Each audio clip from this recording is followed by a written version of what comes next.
Railway with Shyam YouTube channel पर आप सभी लोगों का स्वागत है। आज के इस वीडियो में मैं आप सभी लोगों के लिए आरआरबी एनटीपीसी में पूछे जाने वाले जीके जीएस की लेटेस्ट और नवीन पैटर्न पर आधारित प्रश्नों का एक और प्रैक्टिस सेट लेकर के आया हूं, जो आपके एग्जाम के लिए बहुत ही ज़्यादा महत्वपूर्ण प्रैक्टिस सेट होने वाला है। तो इस वीडियो को आपको शुरू से लेकर के एंड तक फुल वॉच करते रहना। वीडियो और ये कंटेंट आपको पसंद आता है तो प्लीज़ आप लोग इस वीडियो को लाइक और चैनल को आप सब्सक्राइब करना बिल्कुल ना भूलें। और कमेंट बॉक्स में आपको अपना स्कोर जरूर शेयर करना है कि आपने इन प्रश्नों में से कितने प्रश्न सही किए हैं और ये वीडियो आपको कैसी लगी। तो चलिएगा फिर शुरू करते हैं बिना टाइम वेस्ट करे।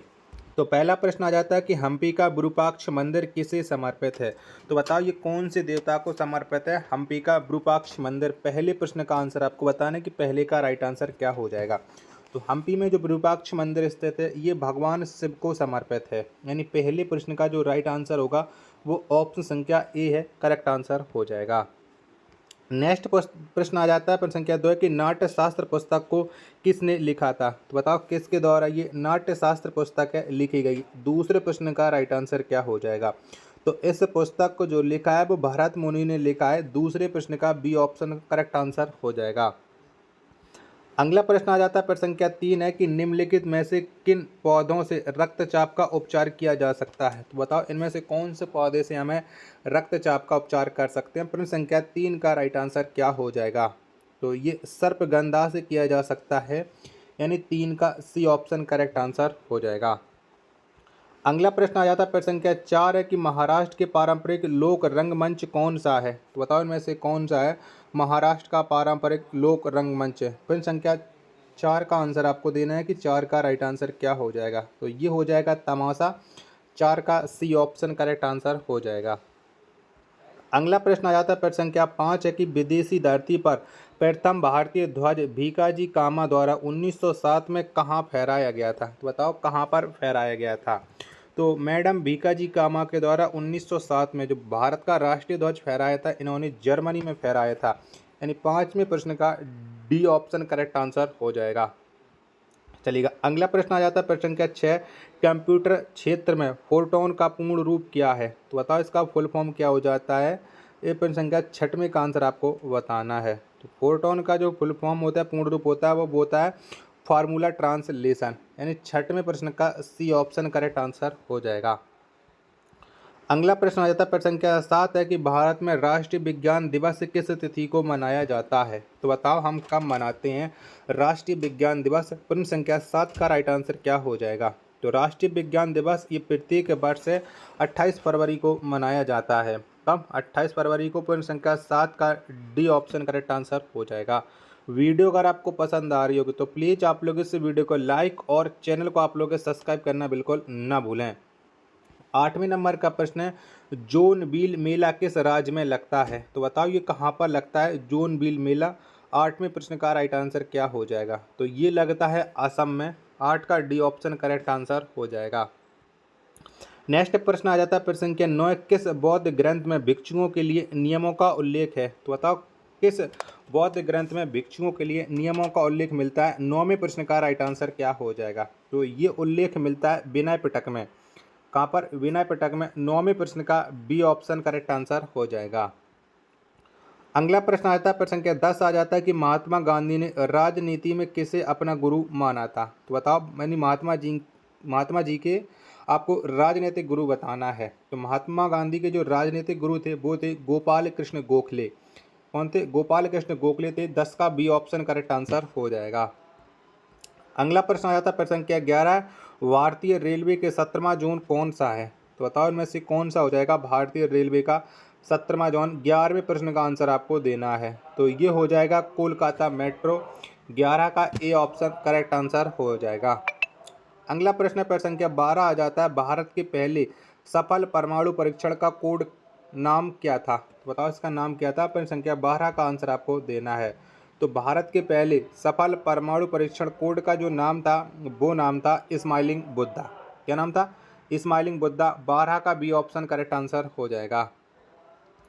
चलिएगा अगला प्रश्न आ जाता है प्रश्न संख्या 13 है आपके सामने कि नोबेल पुरस्कार विजेता कैलाश सत्यार्थी किस संगठन से जुड़े हैं। तो बताओ कैलाश सत्यार्थी कौन से संगठन से जुड़े हुए हैं, 13 का आंसर आपको देना है। जब तक मैं आपको प्रश्न संख्या 13 के ऑप्शन दिखा रहा हूँ तब तक आप लोग इस वीडियो को लाइक करके चैनल को आप लोग जरूर सब्सक्राइब कर लीजिएगा। तो बताओ कैलाश सत्यार्थी है वो किससे जुड़े हुए हैं, तो ये जुड़े हुए हैं बचपन बचाओ आंदोलन से। प्रश्न संख्या 13 का ए ऑप्शन करेक्ट आंसर हो जाएगा। चलिएगा नेक्स्ट प्रश्न आ जाता है प्रश्न संख्या 14, लिटमस किस पौधे से प्राप्त होता है। तो बताओ हम कौन से पौधे से लिटमस को प्राप्त करते हैं। प्रश्न संख्या 14 का राइट आंसर क्या हो जाएगा, तो लाइकेन से लिटमस को प्राप्त किया जाता है। 14 का सी ऑप्शन राइट आंसर हो जाएगा। अगला प्रश्न आ जाता है प्रश्न संख्या 15 कि एमएस एक्सेल में कौन सी फंक्शन की सेल को एडिट मोड पर जाने में मदद करती है। तो बताओ कौन सी सेल करती है एडिट मोड जाने के लिए। 15 प्रश्न का राइट आंसर आपको बताना है, तो ये करती है F2। 15 का बी ऑप्शन करेक्ट आंसर हो जाएगा। नेक्स्ट प्रश्न आ जाता है प्रश्न संख्या 16 की व्हेल का पूर्ण रूप क्या है। तो बताओ व्हेल का फुल फॉर्म क्या हो जाएगा। प्रश्न संख्या 16 का राइट आंसर आपको देना है। तो व्हेल का जो फुल फॉर्म होता है वो होता है भारत हैवी इलेक्ट्रिकल्स लिमिटेड। कौन, भारत हैवी इलेक्ट्रिकल्स लिमिटेड। 16 का ए ऑप्शन राइट आंसर हो जाएगा। अगला प्रश्न आ जाता है प्रश्न संख्या 17 कोबोल का पूर्ण रूप क्या है। तो बताओ क्या हो जाएगा कोबाल का फुल फॉर्म। 17वें प्रश्न का राइट आंसर क्या हो जाएगा, तो इसका फुल फॉर्म होता है कॉमन बिजनेस ओरिएंटेड लैंग्वेज, यानी 17वें प्रश्न का सी ऑप्शन एकदम करेक्ट आंसर हो जाएगा। आशा और उम्मीद है कि ये वीडियो और ये कंटेंट आपको जरूर पसंद आ रहा होगा। चलिएगा अगला प्रश्न आ जाता है प्रश्न संख्या 18 कि विश्व का सबसे लंबा रेल मार्ग कौन सा है। तो बताओ फटाफट से प्रश्न संख्या 18 का राइट आंसर क्या हो जाएगा। तो विश्व का जो सबसे लंबा रेल मार्ग हो जाता है वो हो जाता है ट्रांस साइबेरियन रेलवे, यानी 18वें प्रश्न का ए ऑप्शन करेक्ट आंसर हो जाएगा। अगला प्रश्न आ जाता है प्रश्न संख्या 19 से आपके सामने कि सर्वप्रथम ब्राह्मी और खरोष्टी लिपियों को पढ़ने में किसने सफलता प्राप्त किया था, यानी किसके द्वारा ये ब्राह्मी लिपि और खरोष्टी लिपि को सबसे पहले पढ़ा गया था। तो इजी और आसान प्रश्न है, जिस प्रश्न को आप लोगों ने बहुत बार पढ़ा रखा होगा। तो ये जेम्स प्रिंसिप के द्वारा पढ़ी गई थी। 19 का सी ऑप्शन करेक्ट आंसर हो जाएगा। प्रश्न संख्या 20 आ जाता है कि वर्ष 2018 में आयुष्मान भारत योजना का शुभारंभ कहाँ से किया गया था। बताओ कहाँ से हुआ था।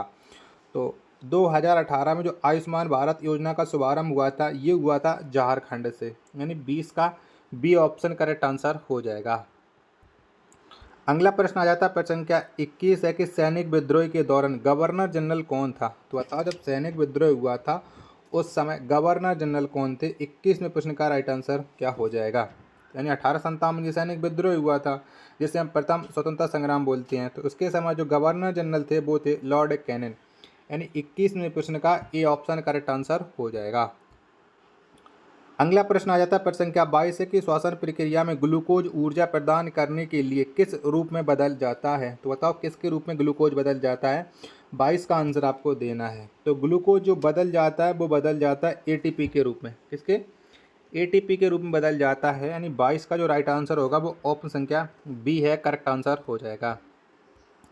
नेक्स्ट प्रश्न आ जाता है प्रश्न संख्या 23 है कि राइबोसोम किसका संश्लेषण करता है। तो बताओ किसका संश्लेषण करता है राइबोसोम। प्रश्न संख्या 23 का आंसर आपको देना है कि 23 का राइट आंसर क्या हो जाएगा। तो राइबोसोम जो संश्लेषण करता है वो संश्लेषण करता है प्रोटीन का, यानी 23 का सी ऑप्शन करेक्ट आंसर हो जाएगा। अगला प्रश्न आ जाता है प्रश्न संख्या 28 है कि the God of small things उपन्यास किसने लिखा है। तो बताओ किसके द्वारा ये उपन्यास को लिखा गया, the God of small things. तो इस उपन्यास को जो लिखा गया वो लिखा गया अरुंधति राय के द्वारा, यानी 24वें प्रश्न का डी ऑप्शन करेक्ट आंसर हो जाएगा।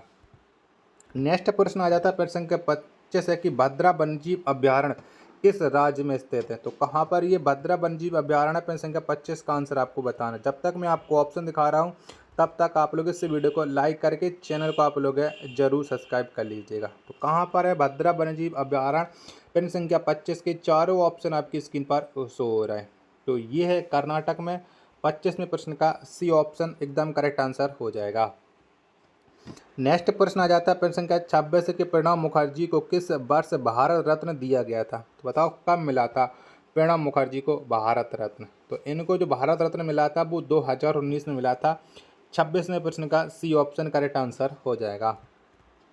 27वें नंबर का प्रश्न आ जाता है कि ओसीआर का पूर्ण रूप क्या है। तो बताओ ओसीआर का फुल फॉर्म क्या हो जाएगा। तो OCR का जो फुल फॉर्म होता है वो होता है ऑप्टिकल कैरेक्टर रिकॉग्नाइजेशन, यानी 27 में प्रश्न का सी ऑप्शन राइट आंसर हो जाएगा। अगला प्रश्न प्रश्न संख्या 28 आ जाता है कि पुलवामा आतंकी हमला किस वर्ष हुआ था। तो बताओ कब हुआ था ये पुलवामा आतंकी हमला। तो ये हमला हुआ था 2019 में। 26 का ए ऑप्शन करेक्ट आंसर हो जाएगा। चलिएगा, नेक्स्ट प्रश्न आ जाता है प्रश्न संख्या 29 के संयुक्त राज्य अमेरिका का कौन सा राज्य पहले रूस का भाग था। तो इनमें से एक भाग ऐसा है संयुक्त राज्य अमेरिका का जो पहले रूस के हिस्से में था, तो वो कौन सा है। तो ये हो जाएगा अलास्का। 29 का डी ऑप्शन करेक्ट आंसर हो जाएगा। नेक्स्ट प्रश्न आ जाता है प्रश्न संख्या 30 है कि GSLV का पूर्ण रूप क्या है। तो बताओ क्या हो जाएगा GSLV का फुल फॉर्म। तो इसका जो फुल फॉर्म होता है वो होता है जियो रिकग्निशन सैटेलाइट लॉन्च व्हीकल, यानी प्रश्न संख्या 30 का बी ऑप्शन करेक्ट आंसर हो जाएगा। अगला प्रश्न आ जाता है प्रश्न संख्या 31 है कि भारत में श्वेत क्रांति मूलतः किस राज्य से शुरू हुई थी। तो बताओ कहाँ से शुरू हुई थी ये श्वेत क्रांति। 31 में प्रश्न का आंसर आपको देना है। तो ये क्रांति जो मूलतः शुरू हुई थी वो गुजरात राज्य से हुई थी। 31 का सी ऑप्शन करेक्ट आंसर हो जाएगा। चलिएगा, 32वें नंबर का प्रश्न आ जाता है कि छुई मुई पौधे का वैज्ञानिक नाम क्या है। तो बताओ क्या है छुई मुई पौधे का वैज्ञानिक नाम। 32 में प्रश्न का आंसर आपको देना है। तो इसका जो वैज्ञानिक नाम होता है वो होता है मिमोसा पुडिका, यानी 32 का डी ऑप्शन करेक्ट आंसर हो जाएगा। अगला प्रश्न संख्या 33 आ जाता है किस सिख गुरु के नियंत्रण पर सूफी संत हजरत मियाँ मीर ने अमृतसर में स्वर्ण मंदिर की आधारशिला रखी थी। यानी किसके द्वारा ये आधारशिला रखी गई थी, कौन से सिख गुरु के नियंत्रण पर। 33 में प्रश्न का आंसर आपको देना है। तो ये आधारशिला रखी थी श्री गुरु अर्जुन देव जी के द्वारा। 33 का बी ऑप्शन करेक्ट आंसर हो जाएगा। अगला प्रश्न आ जाता है प्रश्न संख्या 34 है कि भारत का स्टैचू ऑफ यूनिटी किस राज्य में स्थित है। तो बताओ कहाँ पर ये स्थित है स्टैचू ऑफ यूनिटी। तो ये स्थित है गुजरात में। 34 का ए ऑप्शन करेक्ट आंसर हो जाएगा। 35वें नंबर का प्रश्न आ जाता है कि अंतर्राष्ट्रीय क्रिकेट परिषद में मैच रेफरी के रूप में नियुक्त की जाने वाली प्रथम भारतीय महिला कौन है। तो बताओ वो पहली भारतीय महिला कौन है जो मैच रेफरी बनने में नियुक्त हुई थी। 35 में प्रश्न का राइट आंसर क्या हो जाएगा। तो ये थी GS लक्ष्मी। 35 का बी ऑप्शन करेक्ट आंसर हो जाएगा। आशा करता हूँ कि ये वीडियो और ये कंटेंट आपको ज़रूर पसंद आया होगा। तो प्लीज़ आप लोग इस वीडियो को लाइक और चैनल को आप लोग सब्सक्राइब करना बिल्कुल ना भूलें। मिलते पर अपने एक और नेक्स्ट वीडियो के साथ, तब तक के लिए धन्यवाद। जय हिंद, वंदे मातरम।